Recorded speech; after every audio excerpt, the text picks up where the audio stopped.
Griffin was born into an unfortunate circumstance. The child of a privileged, stern family, the Bush family, his mother didn't want him and his father didn't care. His saving grace was Seraphina Rosewood, the nanny who looked after him since he was born. Seraphina raised him, doing her best to shelter Griffin from the world and from his parents. She wrote a book series based on her life with the Bush family called The Little Griffin. In the series, Griffin was represented by a griffin, a mystical creature that Seraphina enjoyed writing. And Seraphina wrote herself in as the little Griffin's mother. And she told their stories through those fantastical creatures. Griffin was born a girl, and when he expressed his feelings about being uncomfortable with his gender, his friends since infancy rejected his identity. Luckily, soon afterwards, Griffin made a new friend, the sister of his dad's business heir. Her name was Callie, and she lit up his life during one of his largest times of struggle. He also befriended Omar and Sochiel, Seraphina's friends, who quickly became like parents or big siblings to him. After a fight, Griffin couldn't take the pressure of keeping his identity a secret. He chopped off all his long hair, and Seraphina found him curled up into a ball, crying on the kitchen floor. He came out to her and decided to change his name to Griffin. Seraphina loved and accepted him, and so did Omar, Sochiel, and Callie. Unfortunately, the little Griffin eventually told his parents in the middle of a fight who he was, and his parents were furious. They blamed Seraphina for Griffin's identity and fired her and kicked her out of the house. And Griffin was forced to cut contact with her. Griffin tried to distract himself by going on summer vacations with Callie and her big brother Wen. After all, they were all he had left. His parents refused to call him by his name and refused to accept who he was. But eventually he did have to return home. He tried his best to deal with his parents' abuse and kept close with Callie, but it was useless. He was still miserable. He started to develop feelings for Callie, and one day his mother walked in on them, sharing an innocent kiss.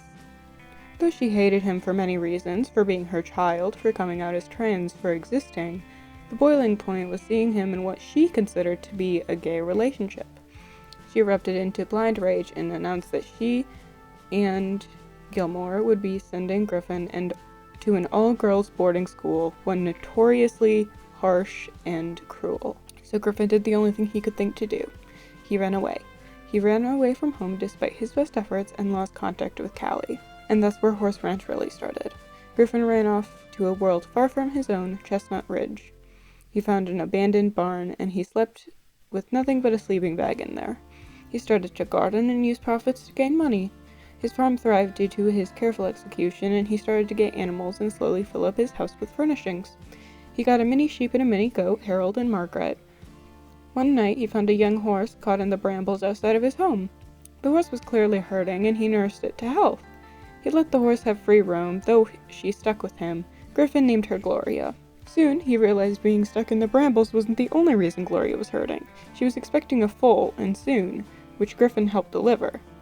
She was a little filly, and he named her Mabel.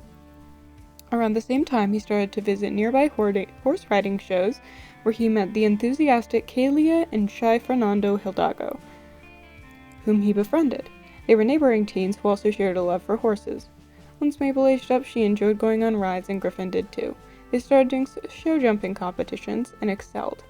She was a talented horse, and Gloria and Mabel were Griffin's finest companions. Griffin soon became a legal adult, purchasing the lot of land he lived on for real, and started to think about medically transitioning. Griffin started to throw nice little ranch parties, inviting his friends, his neighbors, his friends' friends, and his neighbors' neighbors. He would nectar make in his nectar-making shed. Around the same time, Griffin took a huge step in his transition and started to go on hormone therapy, taking testosterone. This was a pretty high moment in his life. He had friends, and he was starting to feel like himself. He tried to find out where Seraphina might have gone after she was kicked out of the house, but an incident at her home made her take all of her contact information off of her author website. Saddened by the news, Griffin kept trying to find her and Callie, to no avail. He did find, though, that Seraphina wrote a memoir about the real story behind Little Griffin's childhood series, showing the harsh realities of her life with the Bush family. He found out that his parents had lost their business and reputation because the book exposed their wrongdoings.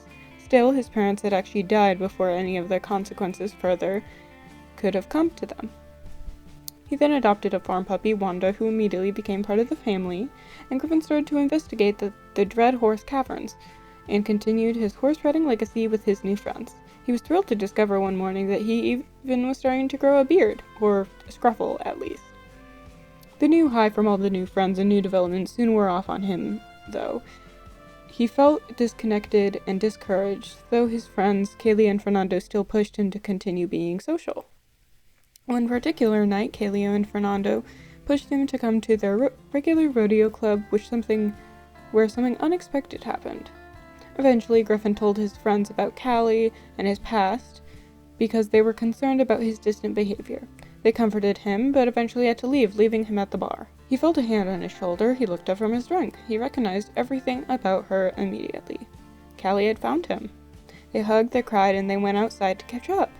Griffin discovered that Callie had been painting him, her lost lover, sharing the paintings online. A fan recognized him from the newspaper in Chestnut Ridge after he won a competition, and the story that Callie told about losing him compelled them to let her know where he was. She brought her cat Frankie with her. After hours of talking, Griffin took Callie back to his barn, and they slept in the bed together. When they woke up the next morning, something was different. The world was brighter, the air crisper, the grass greener. She spent weeks on the farm, calling her brother every day, saying she'd be home soon, but she never wanted to leave. The two of them rekindled their old love, going on dates. Griffin rescued another horse, a horse that reminded him of Callie, one she could spend time with. Her name was Sadie, and Callie immediately adored her. And, in short, Callie and Griffin fell in love again.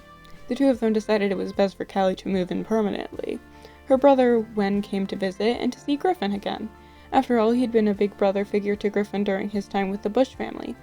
Wen had taken over Griffin's parents' company after their removal from the company in their passing. Callie and Griffin were getting older, and they decided they wanted to take the next step, and they had a science baby pregnancy together.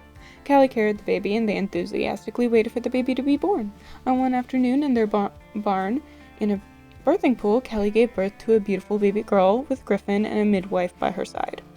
Her name was Sasha. Griffin named her after Serafina, his guardian. Griffin and Callie took a pause in their jobs, Griffin in his ranch stuff, and Callie in her artsy artistry, to take care of Sasha. She was a curious infant and toddler, and was a sweet child whom her parents quickly came to adore. When Sasha was an infant, Griffin discovered a unicorn. His name was Daisuke, and he had gotten attached to the family, especially the little infant with big eyes treating him like an oversized puppy.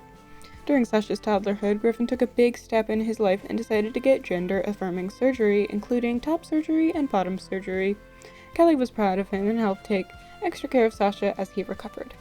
Griffin was grateful but more in love with Callie than ever, so soon enough he brought her to the country club that they had reunited at and proposed marriage. Of course, Callie enthusiastically said yes. Wen visited again to help with baby Sasha, and while doing so, he confessed some troubling things.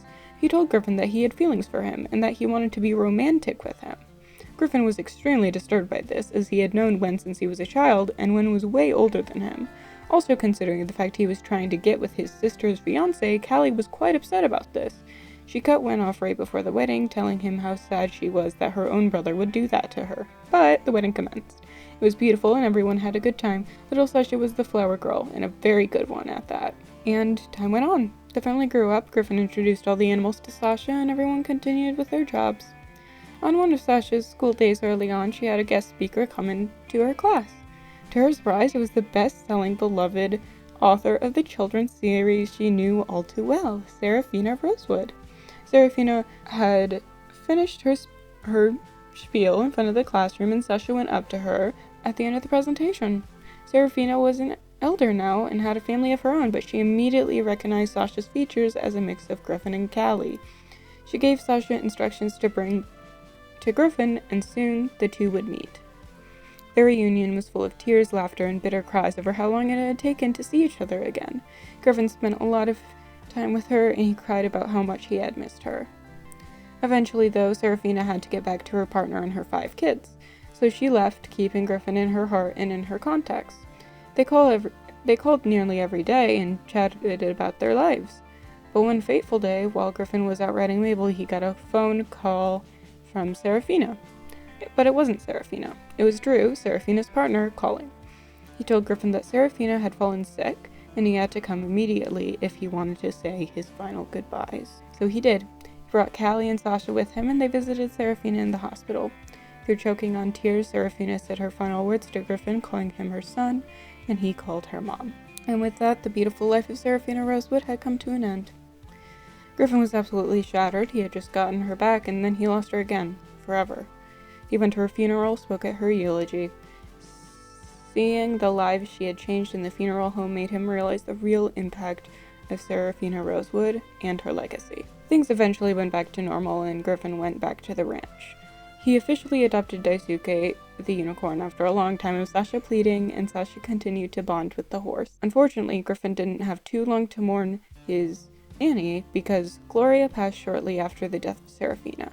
Sasha and Griffin made sure to spend a lot of time with her before she passed, but the death still hurt a lot. Griffin felt as if he had unfinished business after Seraphina's death. So he wrote the final Little Griffin book. This won a second memoir called The Little Griffin Grows Up. The story detailed his experience in the Bush home and his experiences after. His experience reuniting with Seraphina and his duty to continue her good work.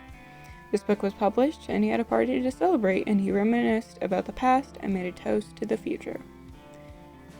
And that's it, folks. That's Griffin Rosewood's bittersweet, lovely story. Griffin's story was one about self-discovery, horses, books, and finding a home for yourself even when all the odds are against you, and is coming to the close. I hope you guys enjoyed Griffin's journey. Over the last 4 to 5 months, I've become incredibly attached to these Sims. I hope you're ready to continue this legacy with me. Thank you so much for watching. However, that's not the full story. Sasha's story started long ago and has a long way to go. Griffin's story may be over, but Sasha's is just getting good. Though Griffin was the start of this legacy, and he and Seraphina defined what the Rosewood legacy means, the legacy still has a long way to go. We have so many more stories left to explore, and next it's Sasha's time to shine. Now, the final scene. It's only proper to end Griffin's story with Griffin himself.